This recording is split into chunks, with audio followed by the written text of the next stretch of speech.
بسم اللہ الرحمن الرحیم۔ السلام علیکم۔ بنی اسرائیل میں ایک عورت تھی جو بہت بد کردار تھی۔ اللہ نے اس کو حسن و جمال خوب دیا تھا اور وہ بدکار بھی انتہا درجہ کی تھی۔ پوری بستی کے ساتھ اس کے تعلقات تھے۔ وہ اتنی مالدار ہو گئی کہ اس نے اپنے لیے بڑا محل بنا لیا تھا اور ایک تخت بنوایا، اور وہ بن سنور کر ملکہ کی طرح تخت پر بیٹھتی تھی، اور اس کے ساتھ غلط تعلق رکھنے والے پورے شہر کے امراء تھے۔ اس کی زندگی ایسی ہی گزر رہی تھی۔ ایک مرتبہ کیا ہوا کہ وہ اپنے گھر کا دروازہ کھول کر تخت پر بیٹھی ہوئی تھی کہ قریب کسی اور بستی کا نوجوان تھا جو نیک تھا، عبادت گزار تھا۔ وہ ادھر سے گزرا اور گزرتے ہوئے اچانک جو اس کی نظر اٹھی تو اس عورت پر جا پڑی، اور اس عورت کی ایسی تصویر اس کے دل میں چھپی کہ وہ آگے تو چلا گیا مگر اس کا دھیان ادھر ہی بھٹک گیا۔ پھر وہ مراقبہ میں، ذکر میں، تسبیحات میں، تلاوت میں جب بیٹھتا تو اس کا دل ہی نہیں لگتا تھا۔ اس نے روزے بھی رکھے لیکن خیال نہ نکلا۔ اس نے اپنے آپ کو تکلیف بھی پہنچائی، کئی دن اپنے آپ کو بھوکا پیاسا بھی رکھا مگر اس کے دل سے خیال نہ نکلا۔ حتیٰ کہ ایک دن اس نے سوچا کہ جب اس خیال سے میری جان چھوٹتی ہی نہیں تو میں جاتا ہوں۔ چنانچہ اس کے پاس جو تھوڑا بہت سامان تھا وہ اس نے بیچا، اور اس نے اتنے پیسے تیار کیے جتنے سے وہ بدکار عورت اپنے پاس آنے کی اجازت دیتی تھی۔ وہ اس عورت کے پاس آیا اور اس کو پیسے دے کر اس کے پاس چارپائی پر بیٹھ گیا، بات چیت کرنے لگا۔ اچانک بات چیت کے دوران اس کے دل میں یہ خیال آیا کہ میں نے نیکوکاری کے اتنے سال گزارے ہیں، آج میرے اللہ مجھے اس غیر محرم کے ساتھ بیٹھے ہوئے بھی دیکھ رہے ہوں گے۔ بس یہ خیال دل میں آیا تو اللہ کا درد دل پر غالب آ گیا اور نوجوان نے کانپنا شروع کر دیا۔ عورت اس سے پوچھتی ہے، تم کانپ کیوں رہے ہو؟ تمہارا چہرہ کیوں پیلا ہو گیا ہے؟ اس نے کہا کہ بس میری طبیعت ٹھیک نہیں۔ اس نے کہا کہ پھر تم جس مقصد کے لیے آئے ہو وہ مقصد پورا کرو اور جاؤ۔ اس نے کہا نہیں۔ وہ بڑی حیران ہوئی کہ آج تک میں نے اپنی زندگی میں کوئی ایسا مرد نہیں دیکھا جو میرے قریب اس طرح چارپائی پر آ کر بیٹھے اور پھر برائی کیے بغیر چلا جائے۔ یہ نوجوان کیسا ہے؟ مگر نوجوان نے کہا اچھا میں جاتا ہوں۔ اس نے کہا کہ تم کون ہو، کیا ہو؟ اس نے بتایا کہ میں اس نام کا بندہ ہوں اور فلانی بستی کا ہوں، اور میرے دل میں یہ خیال آ رہا ہے کہ میں نے اتنی عمر مصلی پر بیٹھ کر گزار دی، آج میرا اللہ مجھے تیرے ساتھ بیٹھے ہوئے بھی دیکھ رہا ہے۔ بس اس کے بعد اس نوجوان کی آنکھوں میں سے آنسو آ گئے اور وہ چل پڑا۔ اب وہ چلا تو اس عورت کو جو تھوڑی دیر کی صحبت ہو گئی اس کی برکت اس کو مل گئی۔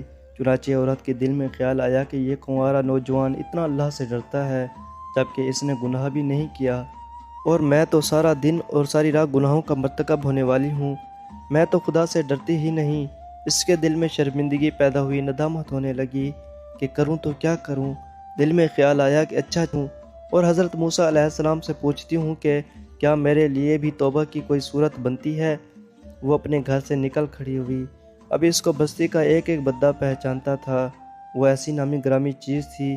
وہ چلی اور جا کر حضرت موسیٰ علیہ السلام کو جو دیکھا تو وہ اس وقت بنی اسرائیل کے لوگوں کو نصیحت فرما رہے تھے۔ اس نے کسی آدمی کے ذریعے پیغام بھیجا کہ حضرت موسیٰ علیہ السلام سے جا کر کہو کہ میں آپ سے ملنا چاہتی ہوں۔ اس خدا کے بندے نے سیدھا جا کر سب کے سامنے کہہ دیا کہ حضرت آپ سے فلاں عورت ملنے آئی ہے۔ حضرت موسیٰ علیہ السلام نے نام سنا تو آپ کو بہت جلال آیا کہ لوگ کیا سوچتے ہوں گے کہ ایسی عورت ان سے ملنے کے لیے آئی، ان کا کیا تعلق اس سے؟ حضرت موسیٰ علیہ السلام نے غصے میں کہہ دیا کہ اس سے کہو چلی جائے، میں اس سے نہیں ملنا چاہتا۔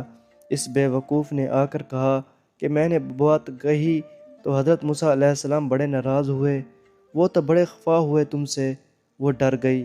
اس نے کہا کہ میری بدکاریاں ایسی ہیں کہ اللہ مجھ سے پہلے ناراض تھا اور اب اللہ کا نبی بھی مجھ سے بات نہیں کرنا چاہتا، میرے لیے تو اب دنیا میں ٹھکانہ کوئی نہیں۔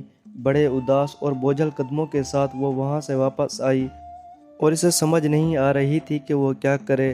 اب وہ حیران تھی کہ اللہ کے نبی نے بھی میرے ساتھ بات کرنا گوارا نہ کیا، میں اتنی گری ہوئی چیز ہوں کہ وہ بات کرنا بھی نہیں چاہتے۔ چنانچہ وہ گھر آئی اور اس نے گھر کی کنڈی لگائی۔ اس نے اپنے کسی بڑے سے سنا ہوا تھا کہ بندہ جب اپنے رب کو منانا چاہے تو اس کو چاہیے کہ وہ اس کے سامنے سجدہ کرے۔ چنانچہ اسے اور کوئی طریقہ آتا نہیں تھا۔ گھر کی کنڈی لگا کر ایک جگہ اس نے اللہ کے سامنے سجدہ کیا۔ پھر اللہ کی شان دیکھیے، اس نے رات گزاری۔ اگلے دن اس کے دل میں خیال آیا کہ میں عورت ذات ہوں، اکیلی مکان میں رہتی ہوں، ایک میری خادمہ ہے، تو میں اگر نیت کر بھی لوں تو جتنے لوگوں نے میرے ساتھ بدکاریاں کی ہیں وہ تو مجھے اس میں نہیں رہنے دیں گے، تو بہتر یہ ہے کہ میں اس جگہ کو چھوڑ کر چلی جاؤں۔ تبھی اس نے فیصلہ کر لیا کہ میں یہاں سے چلی جاتی ہوں۔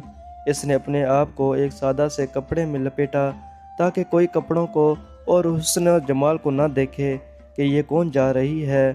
پھر اس نے سوچا، عورت ذات ہوں، کہاں جاؤں؟ دل میں خیال آیا کہ وہ جو نیک نوجوان تھا، جس کے دل میں اللہ کا اتنا خوف تھا کہ وہ اللہ کے ڈر سے کانپ رہا تھا، کیوں نہ میں اس نیک بندے کے پاس چلی جاؤں اور اس کی خادمہ بن کر رہ جاؤں، ممکن ہے کہ وہ مجھے نکاح میں ہی قبول کر لے۔ یہ اس بستی کی طرف چل پڑی۔ چنانچہ ڈھونڈتے ہوئے یہ اس بستی میں اس کے گھر پہنچی اور گھر والوں سے کہا کہ میں فلاں بندے سے ملنے کے لیے آئی ہوں، تو انہوں نے کہا کہ اس کا ذکر و عبادت کا معمول ہے اور وہ کمرے سے اتنے بجے نکلتا ہے، تم انتظار کر لو۔ چنانچہ اس نے کہا، بہت اچھا۔ یہ انتظار میں بیٹھ گئی۔ جب انتظار کرنے بیٹھی ہوئی تھی تو اچانک اس نوجوان نے دروازہ کھولا اور اس کی نظر اس عورت پر پڑی۔ یہ سامنے بیٹھی ہوئی تھی۔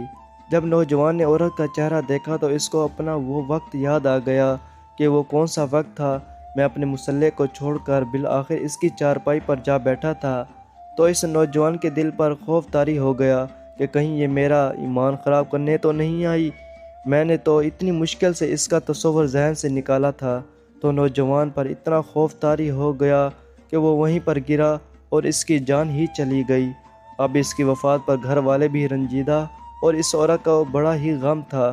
خیر 3 دن کے بعد اس عورت نے اس کے گھر والوں کو بتایا کہ میں تو اس نیت سے آئی تھی، تو انہوں نے کہا کہ اب وہ تو اس دنیا سے چلا گیا، اس کا ایک بھائی ہے، اگر تم مناسب سمجھو تو ہم اس سے پوچھ لیتے ہیں، اگر وہ تمہارے ساتھ نکاح کر لے تو تم اس کے ساتھ نکاح کر لو۔ اس نے کہا ٹھیک ہے۔ جب بھائی سے پتہ کیا تو اس نے کہا ٹھیک ہے کہ اگر پہلے یہ ایسی عورت رہی ہے اور اب توبہ کی نیت کر چکی ہے تو میں اس کو اپنے نکاح میں قبول کر لوں گا۔ چنانچہ اس عورت کا اس کے بھائی کے ساتھ نکاح ہوا اور اس عورت کو اللہ تعالیٰ نے 7 بیٹے عطا فرمائے اور وہ 7 بیٹے بنی اسرائیل کے اولیاء میں سے گزرے۔